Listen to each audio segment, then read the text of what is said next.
राज्य सरकार साधारण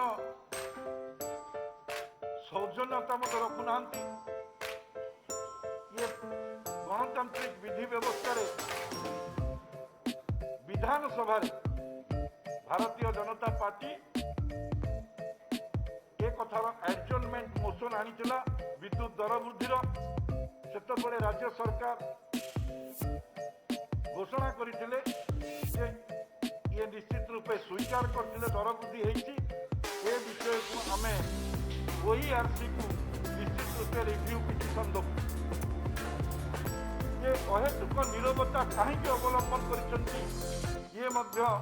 करशावासी पक्षरे एक प्रश्नवाची सृष्टि कर कहीं वर्तमान सुधा रिव्यू पिटिशन देना जो आप देखिए व्यापक मात्रा केंद्रीय सहायता राज्य सरकार को मिली यदि आम हिसाब करवा 7 वर्ष भितर आपण हाइलिन हो हुडुहुड हो तितली हो फनी हो अम्फान हो कि गैस बात्या हो ए सब साइक्लोन जो व्यापक क्षयक्षति होती केंद्रीय सहायता हजार हजार कोटी टंका राज्य को निश्चित रूपे आशा करा निश्चित जो भित्तिभूमि अच्छी ये भित्तिभूमि निश्चित रूपे सुदृढ़ हम जदि आम देखा राज्य सरकार ये सब विषय को त्रुटिपूर्ण नीति ओडिशा 92 लाख कंज्यूमर उपभोक्ता विद्युत उपभोक्ता आज कष्ट अच्छा विशेषकर एक कोरोना समय ये जो तारीख बढ़ी आ विरुद्ध ये जो परिचालनागत त्रुटि को नहीं चाषी आरंभ कर उद्योग आरंभ कर पिला पाठ पढ़ारे जो व्याघात सृष्टि हो तार प्रतिवाद भारतीय जनता पार्टी 7 दिन धरी लगातार भाव सारा राज्य विद्युत कंपनी गुरुतर जो ऑफिस अच्छी विद्युत सप्लाई करवा जो ऑफिस सब अच्छी तारी आगे प्रतिवाद कर ओडिशावासी सहयोग कामना करुच्ची एवं लोकंर योगदान करने आपण माध्यम आह्वान करुच्ची 14 तारीख रु 20 तारीख पर्यंत एक सप्ताह धरी ये प्रतिवाद राज्यर समस्त विद्युत कार्यालय पाखरे प्रति अंचल विद्युत कार्यालय पाखरे भारतीय जनता पार्टी से अंचल जनसाधारण को नहीं ये प्रतिवाद को ठिया कर ये मोर परिवार थिला आर आमर दाबी जो भली भाव में केंद्रीय सहायता विभिन्न समय आसी से बात्या परे परे एनडीआरएफ सहयोग एसडीआरएफ माध्यम जो खर्च होती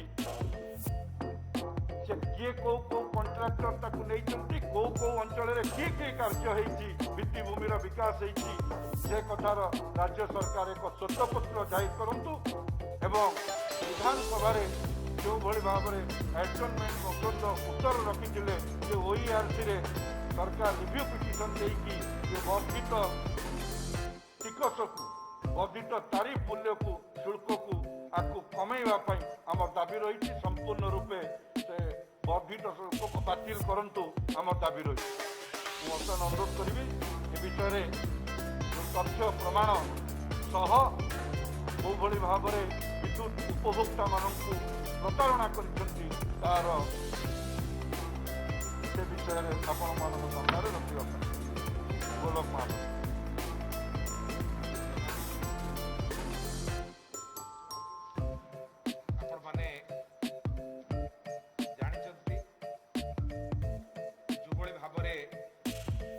राज्य सरकार कोरोना समय 2 थर बिजुली दर को वृद्धि कर गत एप्रिल मासरे 30 पैसा बढ़ाई ओडिशा जिते कोरोना महामारी पड़ी वर्क फ्रॉम होम लोक मैंने अच्छा ସମୟରେ ଓଡ଼ିଶା ସରକାର ବିଦ୍ୟୁତ ବିତରଣକୁ ଯେଉଁଭଳି ଭାବରେ ଲୋକମାନଙ୍କ ପାଖରେ ପହଞ୍ଚାଇଛନ୍ତି ତାହା ସମସ୍ତଙ୍କୁ ହତଚକିତ କରିଛି। ପିଲାମାନେ ପାଠ ପଢି ପାରୁନାହାନ୍ତି, ମୋବାଇଲ ଚାର୍ଜ ହେଇପାରୁନାହିଁ। ଯେଉଁମାନେ ୱାର୍କ ଫ୍ରମ୍ ହୋମ୍ ଘରୁ କରୁଛନ୍ତି ତାଙ୍କର ଯନ୍ତ୍ରାଂଶ ଖରାପ ହେଇସାରିଲାଣି। ଅଘୋଷିତ ଭାବରେ ବାରମ୍ବାର ବିଜୁଳି କାଟ ହେଉଛି, ଲୋ ଭୋଲ୍ଟେଜ ହେଉଛି। ବାରମ୍ବାର ଦାବି ଦେବା ସତ୍ତ୍ୱେ, କମ୍ପ୍ଲେନ୍ ଦେବା ସତ୍ତ୍ୱେ ମଧ୍ୟ ରାଜ୍ୟ ସରକାର ବା ବିଜୁଳି ବିଭାଗ ସେଥିପ୍ରତି କର୍ଣ୍ଣପାତ କରୁନାହାନ୍ତି। ଏବଂ ଯଦି ଏଗ୍ରିକଲଚର କଥା ଆପଣ କହିବେ, ଏଗ୍ରିକଲଚରରେ ମଧ୍ୟ ଲୋକମାନେ ମୋଟର ବସେଇକି ଅପେକ୍ଷା କରିଛନ୍ତି, ବର୍ତ୍ତମାନ ସୁଦ୍ଧା ତାଙ୍କ ପାଖରେ ବିଜୁଳି ପହଞ୍ଚୁନି। ଏଭଳି ଏକ ଅଭାବନୀୟ ପରିସ୍ଥିତି ସାରା ଓଡ଼ିଶାରେ ବିଜୁଳି ବିଭାଗ ଓଡ଼ିଶା ସରକାରଙ୍କର ସୃଷ୍ଟି କରିଛି। ବାରମ୍ବାର ଦାବି କରିବା ସତ୍ତ୍ୱେ, ଅଭିଯୋଗ କରିବା ସତ୍ତ୍ୱେ ସରକାର ସେ କଥାକୁ କର୍ଣ୍ଣପାତ କରୁନାହାନ୍ତି। ଲକଡାଉନ ସମୟରେ ବିଦ୍ୟୁତ କିଣିବା ପାଇଁ ଓଡ଼ିଶାର ବିଦ୍ୟୁତ ବିତରଣ କମ୍ପାନୀଗୁଡ଼ିକୁ ଶକ୍ତି ମନ୍ତ୍ରଣାଳୟର ରାଷ୍ଟ୍ରାୟତ୍ତ ଉଦ୍ୟୋଗ ଦ୍ୱାରା 84 କୋଟି ଟଙ୍କାର ରିହାତି ଦିଆଯାଇଥିଲା। ତାପରେ ମଧ୍ୟ ଆପଣ 30 ପଇସା ବଢ଼େଇଲେ। ପାଖାପାଖି 4006 କୋଟି ଟଙ୍କା ବିଭିନ୍ନ ଶିଳ୍ପ ସଂସ୍ଥା ଉପରେ 2949 କୋଟି, ଜଳକର ବାବଦକୁ 515 କୋଟି, ବିଭିନ୍ନ ଡିସ୍କମ୍ ଉପରେ 541 କୋଟି, ବିଭିନ୍ନ କଲେଜ ଉପରେ, ସରକାରୀ କଲେଜ, ବଡ଼ ବଡ଼ କଲେଜ, ଛୋଟିଆ କଲେଜ ନୁହଁ, ତାଙ୍କ ଉପରେ 50 କୋଟି, ଏଇଭଳି ଭାବରେ 4006 କୋଟି ଟଙ୍କାର ବିଜୁଳି ବିଲ୍ ପଡ଼ିଥିଲା ବେଳେ ସରକାର ସେ ଦିଗରେ ମୁଣ୍ଡ ନ ଖେଳେଇ ଛୋଟିଆ ଗରିବ ଲୋକ ଯିଏ ପଇସା ଦେଇପାରୁନି ତାର ବିଜୁଳିକୁ ଯାଇକିରି ସରକାର କାଟି ଦଉଛନ୍ତି। ଏବଂ ବାହାର ରାଜ୍ୟରୁ ସରକାର ଯୋଉ ବିଜୁଳି କିଣୁଛନ୍ତି ତାର ମୂଲ୍ୟ 3 ଟଙ୍କା 21 ପଇସା। ଆପଣ ଶୁଣିକିରି ଆଶ୍ଚର୍ଯ୍ୟ ହେବେ ଯେ ସରକାର 3 ଟଙ୍କା 21 ପଇସାରେ ବାହାର ରାଜ୍ୟକୁ ବିକ୍ରି କରୁଛନ୍ତି, କିନ୍ତୁ କିଣୁଛନ୍ତି 3 ଟଙ୍କା 81 ପଇସାରେ। ଯାହା ମଝିରେ ଆମେ ଆମର ବିଧାୟକ ନାଉରୀ ନାୟକ ସମ୍ବଲପୁରର, ସିଏ ରେଙ୍ଗାଲିର ବିଧାୟକ ଆପଣମାନଙ୍କ ଆଗରେ ସେ ବିଷୟକୁ ଉଠେଇଥିଲେ ଯେ କିଭଳି ଭାବରେ 3 ଟଙ୍କା 81ରେ କିଣୁଛନ୍ତି, 3 ଟଙ୍କା 21ରେ ବିକୁଛନ୍ତି। ଏହା ଦ୍ୱାରା ରାଜସ୍ୱ ହାନି ହେଉଛି, ସରକାର ସେଥିପାଇଁ ଦୃଷ୍ଟି ଦେଉନାହାନ୍ତି। ସବୁଠୁ ବଡ଼ କଥା ହେଉଛି ଯେ ସରକାର ଯେତେବେଳେ OERC ଯେତେବେଳେ ରେଟ୍ ବଢ଼େଇଲେ, ଆମେ ଦାବି କରିଥିଲୁ ଯେ ସେ ସରକାର OERC କହିଲେ ଯେ ବିଭିନ୍ନ ପ୍ରଡକ୍ସନ କମ୍ପାନୀ ମାନେ କହୁଛନ୍ତି ପଇସା ବଢ଼ାଅ। ଆଶ୍ଚର୍ଯ୍ୟର କଥା, ରାଜ୍ୟ ସରକାରଙ୍କ ଉଦ୍ୟୋଗ OHPCକୁ କମ୍ ଦରରେ ବିଜୁଳି ଉତ୍ପାଦନ ପାଇଁ 5225 କୋଟି ଟଙ୍କା ଜଳକର ବାବଦକୁ ଛାଡ଼ କରାଯାଇଥିଲା। ତାପରେ ମଧ୍ୟ ଆପଣ ତା କଥାରେ ବିଜୁଳିର ରେଟ୍ ବଢ଼େଇଲେ। ତାହେଲେ ଯୋଉ 5225 କୋଟି ଟଙ୍କା ଆପଣ କ'ଣ ପାଇଁ ଛାଡ଼ କରିଥିଲେ?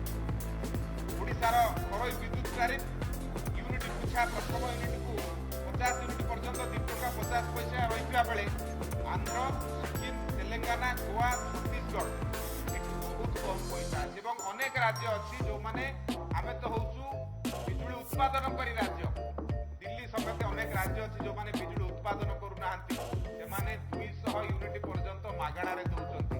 କାହିଁକି ରାଜ୍ୟ ସରକାର ମାଗଣାରେ ଲୋକଙ୍କୁ ଦେବେ ନାହିଁ ବିଜୁଳି? ଇଏ ଆଉ ଗୋଟେ ବଡ଼ ପ୍ରଶ୍ନ ସୃଷ୍ଟି କରିଛି। ସେହିଭଳି ଭାବରେ ଆପଣ ଜାଣିଥିବେ ଯେ ଶିଳ୍ପର ବିକାଶ ପାଇଁ ବର୍ତ୍ତମାନ ଯେଉଁଭଳି ଅବସ୍ଥା ହେଇଛି, ରାଜ୍ୟ ସରକାର ବିଜୁଳି ରେଟ୍ରେ କୌଣସି ପରିବର୍ତ୍ତନ ଶିଳ୍ପ ପାଇଁ କଲେନି। ଶିଳ୍ପ ଚାଲୁନି, କିନ୍ତୁ ଆପଣଙ୍କର ଫିକ୍ସ ରେଟ୍ ତାକୁ ଦେବାକୁ ପଡୁଛି, ତାକୁ ଚାର୍ଜ ଦେବାକୁ ପଡୁଛି। ଆମ ରାଜ୍ୟରେ 5 ଟଙ୍କା 70 ପଇସା, କିନ୍ତୁ ଗୁଜରାଟ ଆଦି ଅନ୍ୟ ରାଜ୍ୟରେ ଆପଣ ଦେଖିବେ ଏଇଟା ହେଉଛି 4 ଟଙ୍କା 50 ପଇସା ବଡ଼ ଶିଳ୍ପ ପାଇଁ। କ୍ଷୁଦ୍ର ଶିଳ୍ପ, ଅଣୁ ଶିଳ୍ପ ପାଇଁ ଅନ୍ୟ ରାଜ୍ୟରେ 2 ଟଙ୍କା 60 ପଇସା। ଆମର କିନ୍ତୁ ଦୁଇଟା ସମାନ। ବଡ଼ ଶିଳ୍ପ ଯାହା, ଛୋଟ ଶିଳ୍ପ ସେଇଆ। ତେଣୁ ଯେଉଁଭଳି ଭାବରେ ସରକାର ଏଠି ବିଜୁଳି ବ୍ୟବସ୍ଥାକୁ ନେଇକିରି ଆମକୁ ହଇରାଣ କରୁଛନ୍ତି, ତାର କିଛି ତଥ୍ୟ ଆପଣମାନଙ୍କ ଆଗରେ ଆମେ ରଖିବା ଉଚିତ ମନେ କଲୁ। ବିଭିନ୍ନ ଡିସ୍କମ୍ କମ୍ପାନୀ ମାନଙ୍କ ଉପରେ ପଇସା ବାକି ଅଛି, ତାକୁ ମଧ୍ୟ ସରକାର ମାଗୁନାହାନ୍ତି। ସେମାନେ କିଏ କିଏ ପଳେଇ ବି ଗଲେଣି। ଏବଂ ସବୁଠୁ ବଡ଼ କଥା ଆପଣଙ୍କର ହେଉଛି ଯେ ଫାନି ସମୟରେ 728 କୋଟି ଟଙ୍କା ଦିଆଯାଇଥିଲା, ତାର ହିସାବ ଅଦ୍ୟବଧି ବିଭିନ୍ନ ଡିସ୍କମ୍ ମାନେ ତାକୁ ଦେଲେ ନାହିଁ ଯେ 728 କୋଟି ଟଙ୍କା କୋଉ ବାବଦରେ ସେମାନେ ଖର୍ଚ୍ଚ କଲେ, ତାର ତଥ୍ୟ ମଧ୍ୟ ବର୍ତ୍ତମାନ ସୁଦ୍ଧା ରାଜ୍ୟ ସରକାରଙ୍କ ପାଖରେ ଉପଲବ୍ଧ ନାହିଁ। ଏ ହେଉଛି ବାସ୍ତବ ସ୍ଥିତି। ଗରିବ ଚାଷୀ ସିଏ ଡିପ୍ ବୋରୱେଲ୍ ଖୋଳିକିରି ବସିଛି, ଆପଣ ତାକୁ କନେକ୍ସନ ଦେଲେ ନାହିଁ, କିନ୍ତୁ ଆପଣ जनता को 58,000 टंकार बिल देइछन्ति। मु गोटे उदाहरण आपनको दबाकू चाहे। बौद्ध उठा जल सेचन विभाग पक्षरु गभीर कूप खनन करा जिया पई दिया जाइथिला, हेले मोटर बसिनी कि विद्युत संयोग होइनी। 12 जन चाषीक नारे आसीछि लक्षाधिक टंकार बिल। हेउछि कौशलपुर गाँर ब्राह्मणी कौशलपुर पंचायत ब्राह्मणीपाल गाँर 4 जन चाषीकर हेउछि दुःख। ताकू बिल आसी 58,000। हाथ हांडीरू गोटिए टिपिले पूरा हांडीर भातर अवस्था जଣା पड़ी। हेउछि कथा ये सरकार तांकर घोषणा पत्र में कहिथिले आमे एग्रीकल्चर पई मागणा रे बिजुली दउछन। आज पर्यंत मागणा रे बिजुली आज पहुंच नाही। लो वोल्टेज कारणरू सेठी आपन आज चाली पारु नाही। हेउछि वास्तव स्थिति। तेणु आज जो भली भाबरे अहेतुक भाबरे बिजुली काट करूचंती एवं सबुठु बड़ कथा होछि राज्य रे चालुଥିବା उज्ज्वला सौभाग्य कुटीर ज्योति ये सब योजना जोथरे लोकक पाखरे जीरो बिलिंग रे जिबा कथा बर्तमान तांको पाखरे से जळै नाहंती। तांको पाखरे व्यापक मात्रा रे बिल पहुंचुती, त्रुटिपूर्ण बिल पहुंचुती। एवं बर्तमान जो नुआ कंपनी को दैछंती टाटा को दैछंती से अल्प पैसा बाकी थिले भी कुकरे चढ़ी काटी दउछि। लोक को नाना हैरान हरकत करूछि। नुआ कनेक्शन जदि ताकू मागुचंती से निजे कहूछि कि ट्रांसफार्मर पकाओ 6टा लाइन पकाओ ताहाले मु देबी नहले देबी नाही। ताकू हैरान करूछि। बर्तमान जो भली भाबरे आपण देखिबे ओडिसा रे बिजुली लोकमानक पाखरे पाइबा एक कष्टकर व्यापार हो जाइछि। बिजुली बर्तमान लोक माने पाई पारु नाहंती, बहुत दुखरे अछंती। छुआ माने पाठ पढ़ी पारु नाहंती, ऑनलाइन काम होई पारुनी, इंडस्ट्री चाली पारुनी। एभली अवस्था रे भारतीय जनता पार्टी दाबी करूची जे राज्य सरकार ए बिजुली नीति रे परिवर्तन करंतु। आपण देखिबे भारत वर्ष भितरे अलग राज्य समस्ते आपण देखिबे सब्सिडी हजार कोटी टंकार सब्सिडी से माने दउछंती। किंतु आपण देखो ओडिसा गोटे राज्य एक पैसा सब्सिडी मध्य दउनाही। सब राज्य देखला बेले ओडिसा राज्य एवं 7 वर्ष भितर जदि ये सरकार पीरियड भितर जदि आपण वृद्धि देखिबे 200% रु ऊर्ध्व बिजुली बिल बाबद के माने वृद्धि करिसंती। तेणु ये होची असल चित्र जोटा गोटे सबुठु अति आवश्यक एवं एई कोरोना महामारी समय जेतोले लोक हो जाउ नांती मोबाइल फोन लैपटॉप ताको पे अति आवश्यक हो जाइछि। लो वोल्टेज बारंबार पावर कट सरकार कहिसंती दुख निद्रारे ताको फिटू नाही, ताकर निद भांगु नाही। सेति भारतीय जनता पार्टी दाबी करूछि ए समस्त समस्या को समाधान करिया पई भारतीय जनता पार्टी आसंता 14 तारिख रु 20 तारिख पर्यंत सारा ओडिसा रे आंदोलन करिवो। आमे आशा करूछु जो तथ्य गुडका आमे थइलु राज्य सरकार निश्चित भाबरे ए बाबतरे यत्नवान हेबे। कोरोना महामारी समय ओडिसा रो लोक को ए बिजुली कष्टर उद्धार करिवे।